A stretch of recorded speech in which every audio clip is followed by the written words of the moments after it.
आम्ही असणारा पक्ष म्हणून आणि आयडिओलॉजी म्हणून फुले शाहू आंबेडकर असं संबोधित त्या ठिकाणी करत असतो, आयडिओलॉजिकल भूमिका त्या ठिकाणी घेत असतो. आणि त्याच्यामुळे शाहू महाराजांचा असणारा विचारसरणी आणि त्यांचं असणारं कुटुंब हे चळवळीचं जवळचं कुटुंब आम्ही त्या ठिकाणी असणारा मानतो. आणि म्हणून निर्णय तिन्ही ठिकाणी असणारा घेण्यात आलेला आहे की पक्षाच्या वतीने त्यांना पूर्णपणे आमचा असणारा पाठिंबा आहे.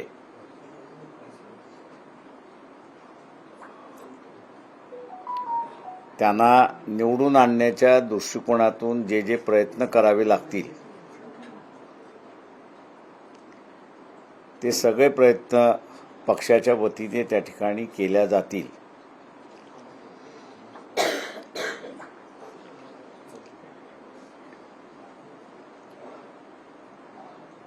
आणि मागे जे घडलं होतं ते यावेळेस न घडू देणं याची दक्षता सुद्धा त्या ठिकाणी घेण्यात येईल.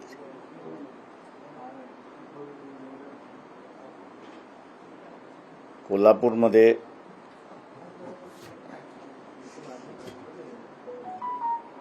शाहू शहाजी छत्रपती यांचं नाव घोषित काँग्रेसमार्फत करण्यात आलेलं आहे. त्यांना वंचित बहुजन आघाडीचा पूर्ण पाठिंबा आहे. आपण आता विचारा. सर, जागा वाटपाचा काही तिढा सुटलेला आहे का किंवा तुमची भूमिका काय? आज ओबीसी बहुजन पार्टी यांचे जे नेते आहेत प्रकाश शेंडगे हे सुद्धा तुमच्या भेटीसाठी आले होते. एक 3 तास चर्चा सुद्धा झाली आहे. 22 जागांचा त्यांनी सुद्धा प्रस्ताव दिला अशी माहिती मिळते. काय नेमकं यातून बोध घ्यावा किंवा काय यातून आउटकम? तुम्ही दोन मिक्सअप करताय. MBAचा तुम्ही जर विचारणार असाल तर तो तिढा तुम्ही त्यांनाच विचारा, त्याच्याबद्दल आम्हाला काहीच माहिती नाही आहे. तुम्ही जे पत्र लिहिलं होतं मला संपू दे. दुसरं, प्रकाश शेंडगे यांनी असणारा नवीन पक्ष रजिस्टर्ड केलेला आहे. त्यांनी एक लिस्ट आमच्याकडे असणारा सादर केलेली आहे. तेव्हा त्यांना आम्ही असं सांगितलं की आमचंच घोंगडं तिथं भिजत पडलेलं आहे, ते मिटल्याशिवाय आम्ही आपल्याशी त्या ठिकाणी बोलू शकत नाही किंवा फायनॅलिटीला आपण येऊ शकत नाही. 1.5 तास आमची असणारी चर्चा झाली. ते कुठले कुठले मतदारसंघ मागतात आहेत, का मागतात आहेत याची असणारी माहिती आम्ही त्या ठिकाणी घेतली आणि पुढची चर्चा कंटिन्यू राहील असं आम्ही त्या ठिकाणी ठरवलेलं आहे. 4 सीझनच्या बैठकीनंतर तुमची जागा वाटपा संदर्भात महाविकास आघाडी सोबत काही चर्चा झाली का? कारण दावे प्रतिदावे बरेच करण्यात आले. संजय राऊतांनी म्हटलं की प्रस्तावाचा स्वीकार असं तर बरं झालं असतं. या सगळ्याचा अर्थ काय काढायचा? म्हणजे आता पण म्हणतात की प्रकाश आंबेडकर जे ते कोणी टाकत असतात. कोडी टाकत असतात की त्यांना वस्तुस्थिती दाखवल्या जात असते. 2 गोष्टी आहेत. त्यात माझं म्हणणं असं आहे की तुम्ही आम्हाला जर सहकार्य केलं असतं तर कदाचित हे घोंगडं ते दिवस भिजलं नसतं. तुम्ही सगळ्यांनी असणारं टार्गेट आम्हाला केलं आणि म्हणून त्यांना त्यांचं कोंबडं झाकता आलं. त्यांचं कोंबडं आता असणारं उगवायला लागलेलं आहे, आवाज द्यायला लागले, बांग द्यायला लागलेलं आहे की 10 जागेवरती असणारा सेना आणि काँग्रेस यांचा टाय आहे. 5 जागांवरती NCP, शिवसेना आणि काँग्रेस असा असणारा टाय आहे. ही न्यूज माझ्या अंदाजानं एक 8-10 दिवस अगोदर आम्ही ज्यावेळेस मांडलं होतं तिला असणारं प्राधान्य मिळालं असतं तर कदाचित तो रिझॉल्व्ह झाला असता. पण सगळा टार्गेट हाच राहिला की वंचित जागा देत नाही, वंचित अमुक करत नाही, वंचित अमुक करत नाही, वंचित अमुक करत नाही. तिथे आमचाच प्रश्न होता. त्यांचंच भांडण मिटत नसेल, त्यांचाच तिढा जर संपत नसेल तर आम्ही त्याच्यामध्ये कुठे शिरायचं. त्याच्यामुळे आजही त्यांचा तिढा संपलाय असं आम्हाला काही कम्युनिकेट करण्यात आलेलं नाही. तुमची नेमकी भूमिका काय राहणार आहे जोपर्यंत शिवसेना असेल, राष्ट्रवादी असेल किंवा काँग्रेस असेल या तिघांचा तिढा मिटल्यानंतर तुमची त्यामध्ये एंट्री होणार आहे. तुम्ही का पाहिजे त्यांचाच तिढा मिटणार नसेल तर आमची एंट्री करून काय उपयोग आहे. तोपर्यंत तुम्ही वेट अँड वॉचच्या भूमिकेत राहणार. आम्ही असं आजच सकाळी आम्ही सांगितलं की आमचं जे ठरलेलं आहे ते 26 तारखेपर्यंत आम्ही थांबणार, नाही तर 26ला आमची जी भूमिका आहे ती आम्ही देणार. त्याच्यामध्ये एक भूमिका आम्ही असं इथं मांडलेली आहे की आमच्या मदतीने काँग्रेस पक्ष 7 जागा ज्या जिंकू शकतात त्या 7 जागा त्यांनी असताना आम्हाला कळवाव्या. त्यामुळे आम्ही असं कुठे थांबलोय असं नाही आहे. आम्ही असणारा मूववरती आहोत. राज्यातल्या नेतृत्वाकडून काँग्रेसच्या काही वाटाघाटी होत नाहीत, काही बोलणं होत नाहीये.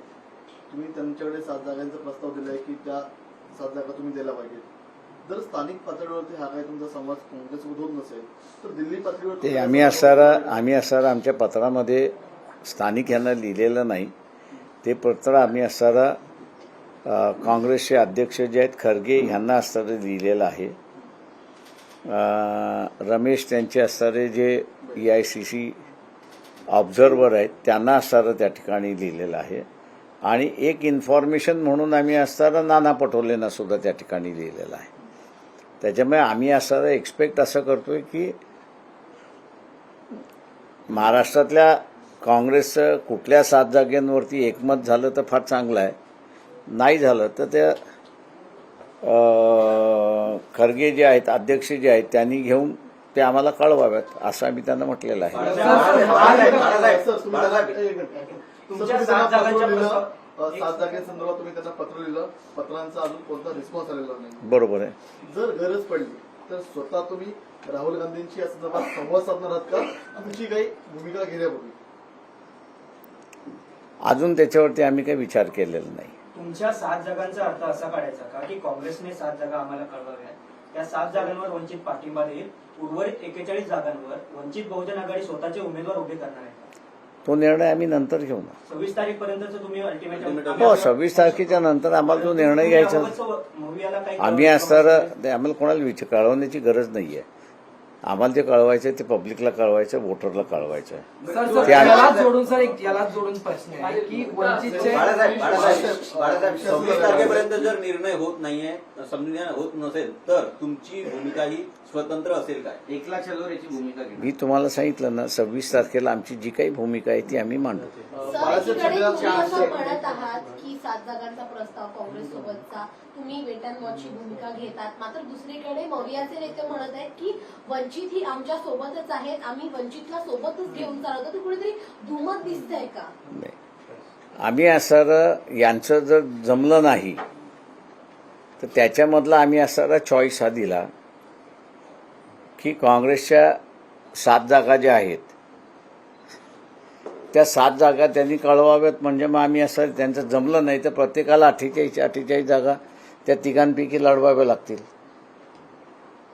आणि त्याच्या तिघांनी जर 48 जागा लढवायचं ठरवलं तर त्याच्यापैकी म्हणून आम्ही काँग्रेसला म्हटलं की 7 जागा तुम्ही आम्हाला कळवा, आम्ही तुम्हाला पाठिंबा देतो त्या 7 जागेवरती. बाळासाहेब, एकीकडे तुमच्यासमोर आव्हान असणार ते महायुतीचं. महायुतीची जवळपास पहिली यादी घोषित झालेली आहे. त्यांची आता 20 जणांची यादी येणे बाकी आहे. त्यांच्या दिल्लीमध्ये बैठका सुरू आहे. दुसरीकडे तुमचं असं म्हणत आहे की महाविकास आघाडीमध्ये जागा वाटपाचं घोंगडं अजूनही भिजतच आहे. तुम्ही वाट पाहत आहे ती 3 पक्षांची, त्या तिघांमध्ये काय ठरतंय त्यानंतर तुमची भूमिका जाहीर करणार आहात. तुमचं ऑब्झर्वेशन काय सांगतंय? महाविकास आघाडी तुम्हाला वेटिंगवर ठेवते का, किंबहुना महाविकास आघाडीच्या वेटिंगची तुम्ही 26 तारखेला वाट पाहणार आहात? त्यापूर्वी कार्यकर्त्यांना काही मेसेज देऊ इच्छिता का? तुमची काही भूमिका जाहीर करणार? ते आम्ही असं गेले 3 महिन्यापासून महाराष्ट्रभर सभा आणि आंदोलन चाललेलेच आहेत आमचे. त्याच्यामुळे आम्ही असणारं आजच्या स्टेजमध्ये असणारं वेल्ड ऑइल्ड मशिनरी आमची इलेक्शनची झालेली आहे. त्याच्यामुळे आम्हाला असणारं हे जे त्यांचं होत नाही म्हणून वोटरला गॅल्वनाइज करण्याचा जो भाग आहे तो आम्ही केलेलाच आहे. त्याच्यामुळे आम्ही असणारा कॅन्डिडेट असेल तर उमेदवार असं नाही. आमच्या असणारं जी काही बांधणी आहे ती बांधणी म्हणजे जिल्हा पातळीची बांधणी, तालुका पातळीची बांधणी, शहराची बांधणी, प्रभाग जिल्हा परिषद सर्कल, पंचायत समिती सर्कल इथपर्यंत आमची असणारी बांधणी आहे. त्याच्यामुळे आम्हाला कधीही केव्हाही इन्फ्रास्ट्रक्चर जो आहे तो रेडी अवेलेबल असतो आणि आम्ही कुठलाही निर्णय घेतला तर तो आम्ही अंमलबजावणी करू शकतो. प्रमाणे तुम्ही संपूर्ण महाराष्ट्रामध्ये सर्व जागांवरती निवडणुका लढवणार आहात का, किंवा काही स्पेसिफिक जागांवरती निवडणुका लढवणार आहात? अच्छा, आता तुम्ही हे केलं पाहिजे. त्याच्यामध्ये आता 7 जागा जेव्हा काँग्रेस मिळते 48 कसं काय लढणार राजा? सिंपल आहे, सिंपलच आहे, सिंपलच आहे त्याच्यामध्ये.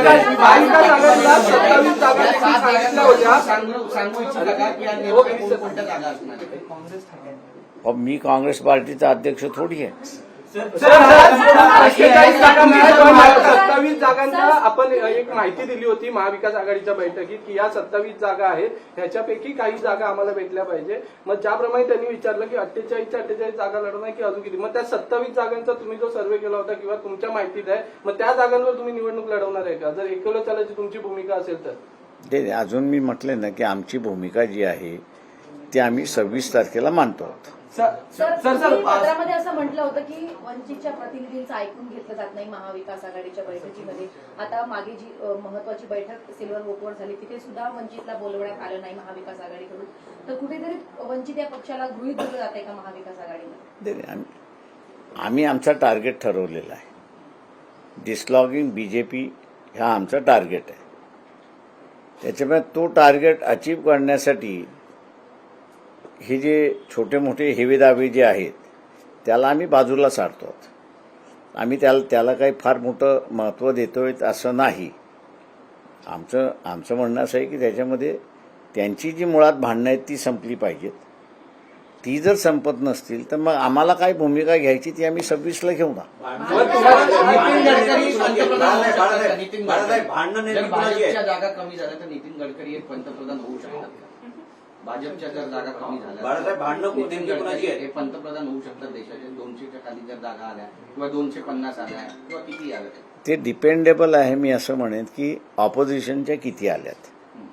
समजा हे 200च्या खाली आले असं धरून चालू तर 300 जागा त्या बाजूला आहेत ना. जेव्हा 300 जागा त्या बाजूला असेल तर पंतप्रधान नेमका त्याच बाजूचा होणार. नितीन गडकरी कसं होणार?